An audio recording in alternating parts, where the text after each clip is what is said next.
విన్భక్తి ప్రేక్షకులందరికీ నమస్కారం. ప్రస్తుతం అంత పట్టుకున్నారు ప్రముఖ ఆధ్యాత్మికవేత్త, జ్యోతిష పండితులు, దత్తాత్రేయ గణపతి ఉపాసకులు మరియు అమ్మవారి సేవకులు బ్రహ్మశ్రీ మురళీధర్ శర్మ గురుగారు ఉన్నారు. మాట్లాడదాం. నమస్కారం గురుగారు. మహాదేవ్. గురుగారు, ఇప్పుడు అమావాస్య రాబోతుంది. మహాలయ పక్షాలలో వచ్చే అమావాస్య. ఆ రోజు ప్రత్యేకత చెప్పి ఆ రోజున అందరూ ఎలా వినియోగించుకుంటే అందరికి ఏదైనా ప్రాబ్లమ్స్ ఉంటే క్లియర్ అవుతాయి గురుగారు. తప్పకుండా ఎంతో అద్భుతమైనటువంటి రోజు ఈరోజు. అవును.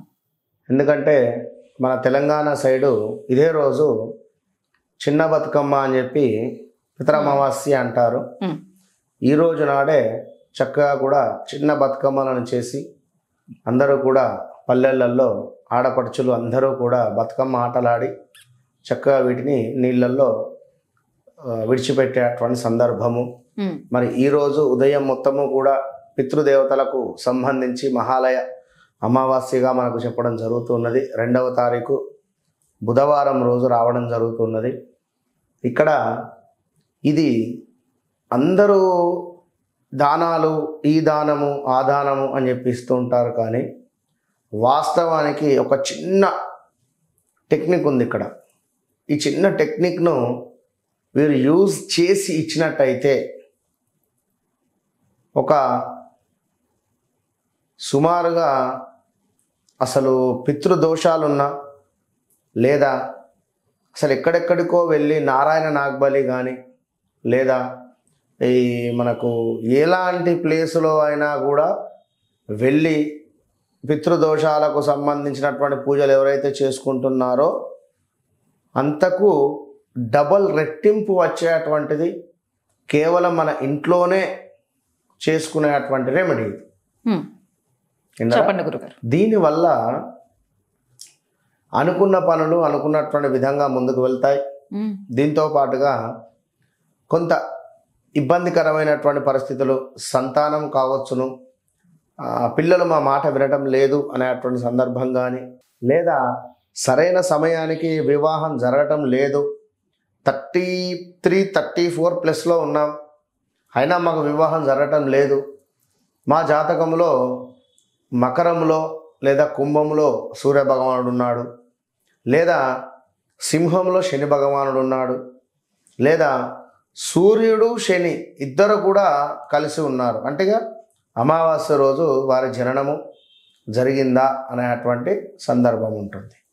అయితే ఇవన్నీ కూడా కొన్ని జాతకరీత్యా దోషాలు అయితే ఉంటాయి. ఖచ్చితంగా వారు కర్మ అనేటువంటిది అనుభవించాలి, తప్పదు, ఖచ్చితంగా అనుభవించుడే. ఇక ముఖ్యంగా ఏమిటి అంటే ఈ యొక్క మహాలయ అమావాస్య అంటేనే ఎంతో అద్భుతం. మనకి ఏ విధంగానైతే ఉదయం సాయంత్రం ఉంటుందో అదేవిధంగా ఇంతకుముందు వీడియోలు కూడా చెప్పుకున్నాం, నైతరిని నది అని చెప్పి ఇదంతా ఆల్రెడీ ఒక వీడియో మనం చేయడం కూడా జరిగింది కనుక గరుడ పురాణానికి సంబంధించి. మరి ఇప్పుడు ఈ రాబోయే అమావాస్య రోజు మీరు ఏమైతే దానం ఇవ్వాలి అనుకుంటున్నారు, ఏదైతే దానంగా ఇవ్వాలి అనుకునేటువంటి సందర్భంలో ముందుగా మీరు ఇంటికి బ్రాహ్మణుని పిలిపించుకోండి. లేదా ఒక ఆప్షన్ ఏమిటి అంటే బ్రాహ్మణులను ఇంటికి పిలిపించుకోండి, ఫస్ట్ ఆప్షన్.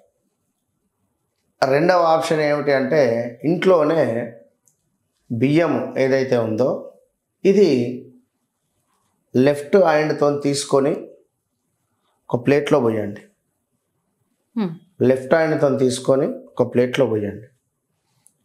వాళ్ళు ఎవరైతే ఉన్నారో పెద్దలకు సంబంధించి వాళ్ళ పేర్లను చెప్పుకొని లెఫ్ట్ హ్యాండ్తో తీసుకొని ఇందులో విడిచిపెట్టండి. లెఫ్ట్ హ్యాండ్తో తీసుకొని ఆ ప్లేట్లో చాటలో విడిచిపెట్టండి. లెఫ్ట్ హ్యాండ్తో తీసుకొని చాటలో విడిచిపెట్టండి. ఎట్లాగో ముగ్గురు, తండ్రి, పితామహ, ప్రపితామహ, ముగ్గురు 3 సార్లు కూడా ఈ యొక్క బియ్యాన్ని తీసుకొని విడిచిపెట్టండి. ముందుగా విడిచిపెట్టిన తర్వాత ఇక వారికి కూరగాయలు కానీ ఇంకేదైతే ఇస్తున్నారో అవి కూడా అన్నీ కూడా లెఫ్ట్ హ్యాండ్లో తీసుకొని పెట్టేసేయండి. కంప్లీట్గా లెఫ్ట్ హ్యాండ్తో తీసుకొని ఇట్లా పెట్టాలి. లెఫ్ట్ హ్యాండ్ తీసుకొని ఇట్లా కూడా పెట్టకూడదు. లెఫ్ట్ హ్యాండ్తో తీసుకోవాలి, ఇట్లా పెట్టాలి. లెఫ్ట్ హ్యాండ్తో తీసుకోండి, ఇట్లా పెట్టేసేయండి. ఇవన్నీ కూడా రెడీ చేసి పెట్టేసుకోండి. రైట్ హ్యాండ్ వాడొద్దు, రైట్ హ్యాండ్తో తీసి పెట్టొద్దు. ఏ వస్తువు అయినా కూడా లెఫ్ట్ హ్యాండ్తో తీసి అక్కడ పెట్టేసేయండి. ఓకే. పితృ పక్షాలలో ఈ యొక్క పితృదేవతలకు సంబంధించి ప్రీతి జరిగేటువంటి సందర్భాలలో ఖచ్చితంగా ఎవరైతే లెఫ్ట్ హ్యాండ్తో తీసి పక్కన పెట్టింది ఇదే లెఫ్ట్ హ్యాండ్తో దానంగా ఇస్తారో వీరికి ఖచ్చితంగా కూడా పితృదోష నివారణ సిద్ధి కలుగుతుంది అని మనకు రహస్య పరిహార శాస్త్రంలో చెప్పడం జరుగుతున్నది. ఎక్సలెంట్గా రిజల్ట్ ఉంటుంది. ఓకే. ఇక ఎక్కడికి వెళ్ళాల్సిన పని లేదు. హ్యాపీగా ఇంట్లో చేసేసుకోవచ్చు. హ్యాపీగా డబ్బులు కూడా లెఫ్ట్ హ్యాండ్తో ఇవ్వండి, తాంబూలం కూడా లెఫ్ట్ హ్యాండ్తో ఇవ్వండి, పెద్దల పేర్లు చెప్పుకొని. వస్త్రం లెఫ్ట్ హ్యాండ్తో ఇచ్చేయండి. ఓకే. అదేవిధంగా చెప్పులు ఇస్తారా లెఫ్ట్ హ్యాండ్తో ఇవ్వండి, గొడుగు ఇస్తారా లెఫ్ట్ హ్యాండ్తో ఇవ్వండి. ఎస్. దీపారాధన, ఒక దీపాన్ని, వెండి దీపాన్ని దానంగా ఇవ్వండి లెఫ్ట్ హ్యాండ్తో. మామూలు ఫలితం కాదు, ఎక్సలెంట్ ఫలితం ఉంటుంది. విన్నారా? ఇక ఇది అయిపోయిన తర్వాత మీ యొక్క డాబా మీద అంటే టెర్రస్ పైన కొంత మన అన్నాన్ని ముద్దగా చేసి, అన్నాన్ని చక్కగా కూడా ముద్దగా చేసి దీనిని తీసుకెళ్ళి డాబా మీద ఇదే లెఫ్ట్ హ్యాండ్తో పెట్టండి. లెఫ్ట్ హ్యాండ్తో పెట్టేసి చక్కగా కూడా కొన్ని నల్ల నువ్వులు తీసుకొని దక్షిణ వైపుగా నిలబడి తర్పయామి 3 సార్లు కూడా తర్పణాలు విడిచిపెట్టి నమస్కారం చేసుకొని అక్కడి నుండి వెనక్కి తిరగకుండా కిందికి వచ్చేసేయండి. ఓకే. ఆ తర్పణం ఏ హ్యాండ్తో గురుగారు? అమ్మ తర్పణం రైట్ హ్యాండ్తోనే. ఈ రోజు దానం చేసే వస్తువులన్నీ కూడా లెఫ్ట్ హ్యాండ్తో ఇస్తే ఖచ్చితంగా పితృదేవతలు ప్రీతి చెందుతారు అని చెప్పడం జరుగుతుంది. ఎందుకంటే కొత్తగా మేము రైట్ హ్యాండ్తో ఎప్పుడైనా కూడా ఇట్లా ఇస్తూ ఉంటాం, మీరేమో లెఫ్ట్ హ్యాండ్తో చెప్తున్నారు అంటే ఖచ్చితంగా ఫలితం మీకు దక్కాలి అనేటువంటి భావనతో ఈ విధంగా చెప్పడం జరుగుతుంది. కనుక ఖచ్చితంగా చెప్తున్నా, ఎవరైతే చేస్తారో మ్యాజిక్ వాళ్ళే చూస్తారు. ఫలితం పక్కా. విత్ ఇన్ 11 to 41 days లోపే, 33 days లోపే ఏదో ఒక పని అవుతుంది వారికి 100%. ఖచ్చితంగా లెఫ్ట్ హ్యాండ్తో ఈ యొక్క మన మహాలయ పక్షాలలో ఇప్పుడు మనకంతా ఇప్పుడు పక్షం అంటేనే 1500 పక్షం అంటారు. 15 శుక్లపక్షము, మనకు కృష్ణపక్షము, ఇవి రెండు ఉంటుంది. శుక్లపక్షం ఏమిటి? మనకు అమావాస్య వెళ్ళగానే శుక్లపక్షం స్టార్ట్ అవుతుంది, పౌర్ణమి దాకా శుక్లపక్షం ఉంటుంది. పౌర్ణమి నుండి మరలా అమావాస్య వరకు కృష్ణపక్షం ఉంటుంది. పక్షం అంటే 15 రోజులు కూడా. ఇప్పుడు ఆల్రెడీ మన పౌర్ణమి నుండి, భాద్రపద మాసంలో పౌర్ణమి నుండి ఈ యొక్క 2వ తారీఖు దాకా కూడా మనకు మొత్తము కూడా ఇదంతా కూడా మహాలయ పక్షాలు. ఈ మహాలయ పక్షాలలో మీరు ఆఫీస్కి వెళ్ళే సందర్భంలో ఒక 5 టిఫిన్స్ తీసుకోండి, ఎవరికో లెఫ్ట్ హ్యాండ్తో ఇచ్చేసేయండి, వెళ్ళిపోండి. ఏదో మిగిలింది కదా అని చెప్పి మళ్ళీ ఆఫీస్కి తీసుకువెళ్ళి ఎవరికో ఇవ్వద్దు. ఏదైతే సంకల్పించుకున్నారో నేను ఇది దానంగా ఇవ్వాలి, ఒక 11 ఉదాహరణ చెప్తున్నా, 11 రూపాయి కాయిన్స్ ఉన్నవి, 1 రూపీ కాయిన్స్. ఈ 1 రూపీ కాయిన్స్ కూడా నేను ఎవరికో బయట దానంగా ఇవ్వాలి అని చెప్పి మీరు అనుకున్నారు.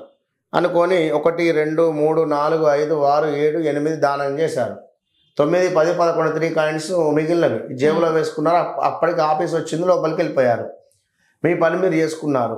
మళ్ళీ ఆఫీస్ నుండి డైరెక్ట్గా ఇంటికి వచ్చేసారు. ఏదైతే సంకల్పించుకొని బయలుదేరామో అది సంకల్పం పూర్తయిన తర్వాతనే అక్కడికి వెళ్ళాలి. మధ్యలో ఎలాంటి సిచ్యువేషన్ వచ్చినా కూడా దాన్ని ఆపకూడదు, మహా ఇబ్బంది అవుతుంది. ఎవరికో ఒకరికి ఇచ్చేయాలి. అర్థమైంది కదా? ఇట్లా చేసుకోవాలి. ఈరోజు కొత్తగా ఆఫీస్ కానీ, కారు కానీ, లేదా షాప్ ఓపెనింగ్స్ కానీ ఇవేం పెట్టుకోవద్దు. ఆ రోజు అమావాస్య రోజు కానీ మనకు అంటే ఈ మహాలయ పక్షాలలో వాస్తవానికి చేయకూడదు. అంటే ఇవాళ మనం దానం చేశాము, ఇవాళ మళ్ళీ శుభకార్యం చేయకూడదు, కారు కొనడమో లేదా మరొకటి అట్లా. ఓకే. 10 రూపాయ రెమెడీ చెప్పారు గురుగారు, అందరూ హ్యాపీగా ఇంట్లో చేసేసుకోవచ్చు. సూపర్గా. ఏ పని ఖచ్చితంగా ఏదో ఒక పని అవుతుంది అయితే అంటున్నారు. నమస్తే. మహాదేవ.